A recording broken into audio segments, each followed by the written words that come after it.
नमस्कार, मैं राजेंद्र सिंह। आज हम शिक्षा मनोविज्ञान पर चर्चा करेंगे कि शिक्षा मनोविज्ञान क्या है। मनोविज्ञान पर इससे पहले हम चर्चा कर चुके हैं। शिक्षा मनोविज्ञान क्या है, इस पर चर्चा करेंगे हम आपको सबसे पहले एक इंट्रोडक्शन दे देते हैं कि शिक्षा मनोविज्ञान क्या है। एक शिक्षा मनोविज्ञान कह सकते हो, एक मनोविज्ञान की अत्यंत महत्वपूर्ण शाखा है। ठीक, शिक्षा मनोविज्ञान जब हम नाम लेते हैं तो उसके दो शब्दों के संयोग से ये बना है, शिक्षा और मनोविज्ञान। शिक्षा और मनोविज्ञान, तो शिक्षा मनोविज्ञान का शाब्दिक अर्थ अगर हम बात करें तो शिक्षा से संबंधित मनोविज्ञान, ऐसा मनोविज्ञान जो शिक्षा से संबंधित है। ठीक, और उसी पर हम चर्चा करने जा रहे हैं। शिक्षा का जो संबंध है वो मानव व्यवहार के परिमार्जन से है। शिक्षा का संबंध मानव व्यवहार के परिमार्जन से है, और मनोविज्ञान जो होता है वो उसका संबंध है व्यवहार का अध्ययन, मानव व्यवहार का अध्ययन।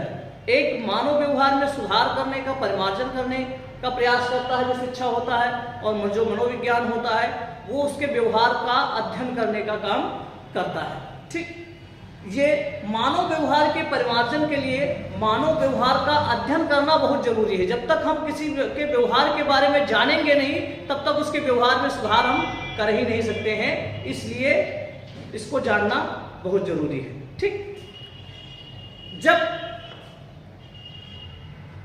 हम बात करते हैं शैक्षिक समस्याओं का वैज्ञानिक एवं तर्कसंगत अध्ययन हम करते हैं, परिमार्जन करते हैं, और उसमें मनोविज्ञान के सिद्धांतों का प्रयोग करते हैं। उसी को हम संक्षिप्त रूप से कह सकते हैं कि ये शिक्षा मनोविज्ञान है। शिक्षा के क्षेत्र में मनोवैज्ञानिक आंदोलन का सूत्रपात करने का जो श्रेय जाता है वो रूसो को जाता है।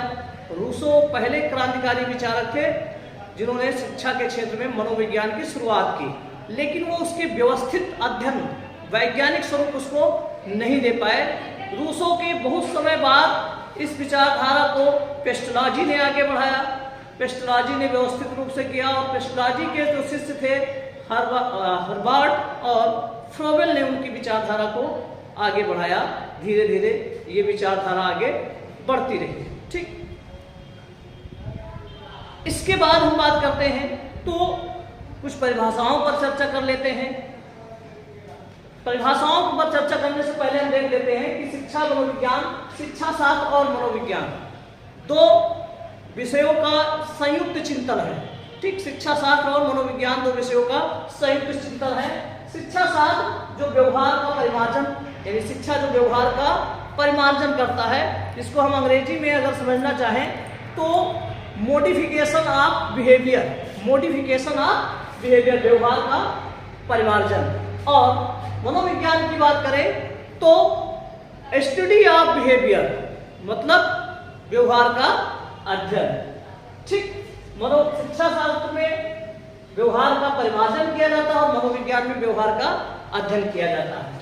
फिर बात करें तो दोनों को मिला देते हैं जब हम, तो व्यवहार के परिमार्जन के लिए व्यवहार का अध्ययन, व्यवहार के परिमार्जन के लिए व्यवहार का अध्ययन इसको कहते हैं। अर्थात शैक्षिक परिस्थिति में व्यवहार का अध्ययन, अर्थात शैक्षिक परिस्थिति में व्यवहार का अध्ययन कह सकते हो कि study of behaviour to modify it. ठीक, और study of behaviour in educational setting.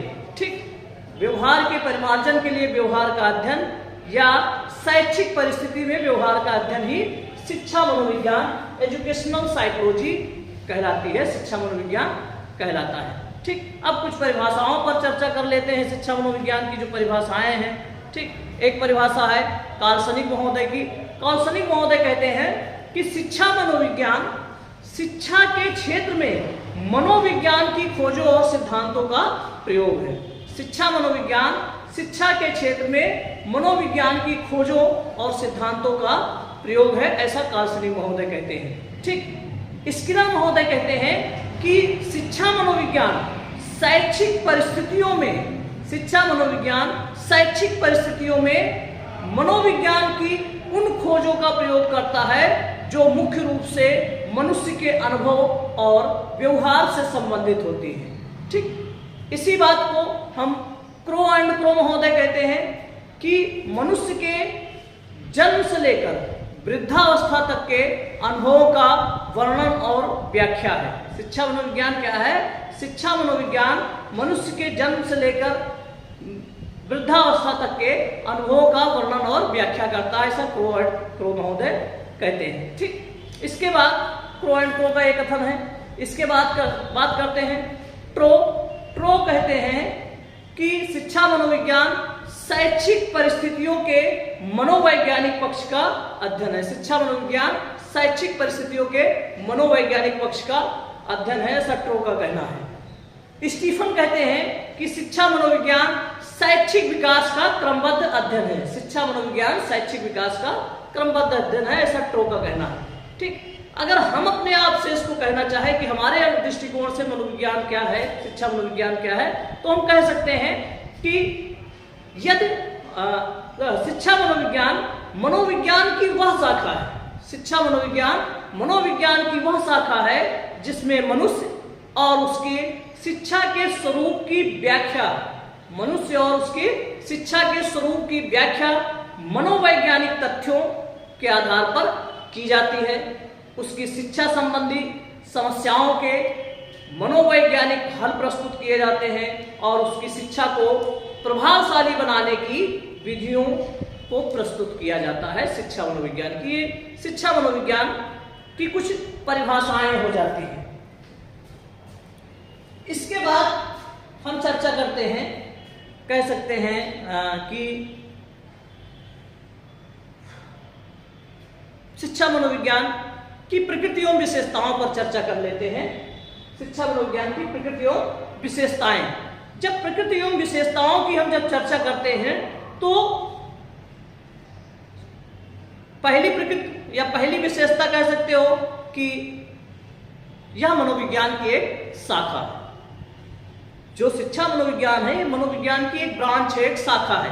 मनोविज्ञान एक पेड़ की तरह है और शिक्षा मनोविज्ञान उस पेड़ की एक शाखा के रूप में है, मनोविज्ञान से ही निकला है।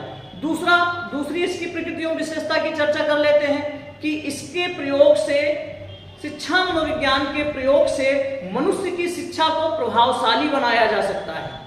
ठीक, मनुष्य की शिक्षा को प्रभावशाली बनाया जा सकता है।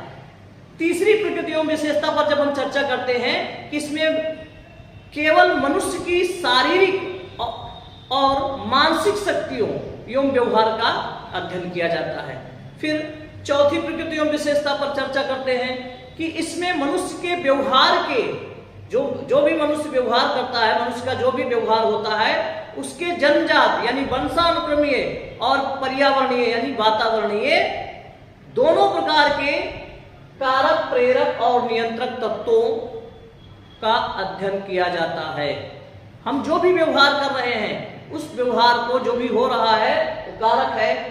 हर व्यवहार के घटित होने के पीछे कोई ना कोई प्रेरक मोटिव होता है, बिना प्रेरक के कोई कार्य नहीं हो सकता है। और शिक्षा मनोविज्ञान में इसका पता लगाया जाता है कि कारक क्या है, प्रेरक क्या है और कैसे उसके व्यवहार को नियंत्रित किया जा सकता है, कैसे उसको व्यवहार को संशोधित किया जा सकता है और बेहतर बनाया जा सकता है।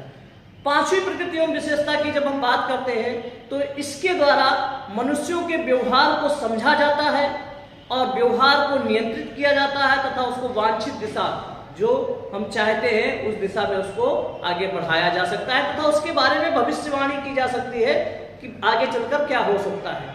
ठीक, ये फिर छठी विशेषता की बात करें तो शिक्षा मनोविज्ञान शैक्षिक परिस्थितियों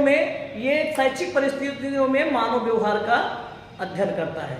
शिक्षा मनोविज्ञान शैक्षिक परिस्थितियों में मानव व्यवहार का अध्ययन करता है। ठीक, अब हम बात करते हैं शिक्षा मनोविज्ञान के उद्देश्य क्या है। उद्देश्यों पर जब हम चर्चा करते हैं तो सबसे पहला उद्देश्य है शिक्षा मनोविज्ञान का उद्देश्य शिक्षा के उद्देश्यों की प्राप्ति में सहायता करना होता है। प्रमुख उद्देश्य क्या है?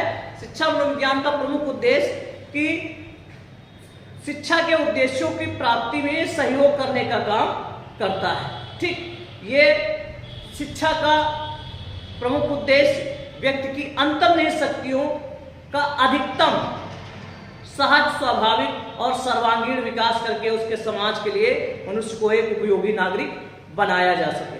अतः शिक्षा मनोविज्ञान का उद्देश्य विद्यार्थियों के सर्वांगीण विकास में सहायता करना। ठीक, इसके लिए जो कुछ प्रमुख उद्देश्य हो सकते हैं उसमें नंबर 1 है कि छात्रों की योग्यताओं और क्षमताओं का पता लगाना। पहला उद्देश्य क्या है? छात्रों की योग्यताओं और क्षमताओं का पता लगाना। दूसरा उद्देश्य क्या है? छात्रों की रुचियों, जो इंटरेस्ट है, उसका पता लगाना। तीसरा है छात्रों की जो विकासात्मक विशेषताएं हैं, जो विकासात्मक स्वरूप है। जैसे आप चाहें तो बालक के विकास की अवस्थाओं को हम जब डिवाइड करते हैं तो मुख्य रूप से 4 अवस्थाएं आती हैं।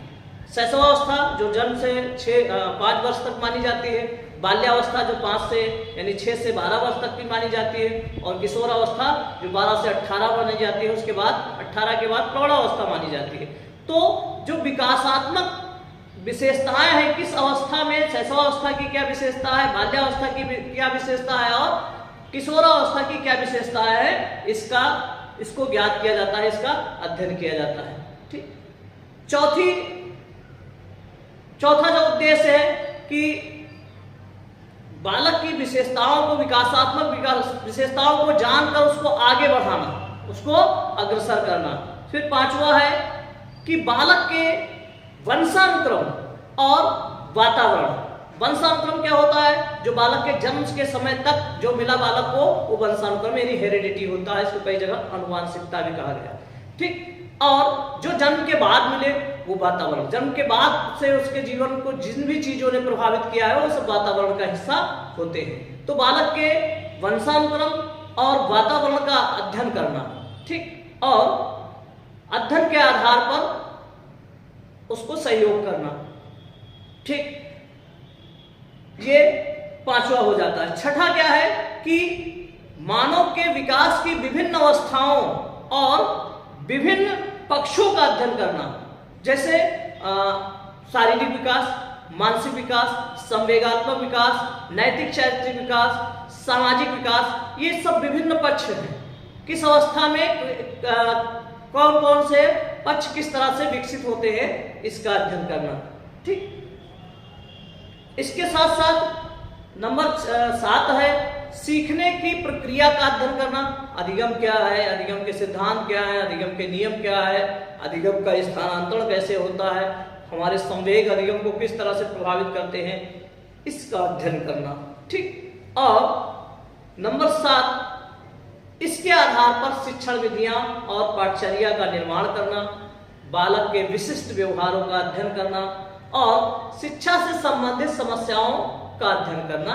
ये इसके उद्देश्य होते हैं। ठीक, उद्देश्यों के बाद हम इसके कार्य क्षेत्र पर संक्षिप्त रूप से चर्चा करते हैं।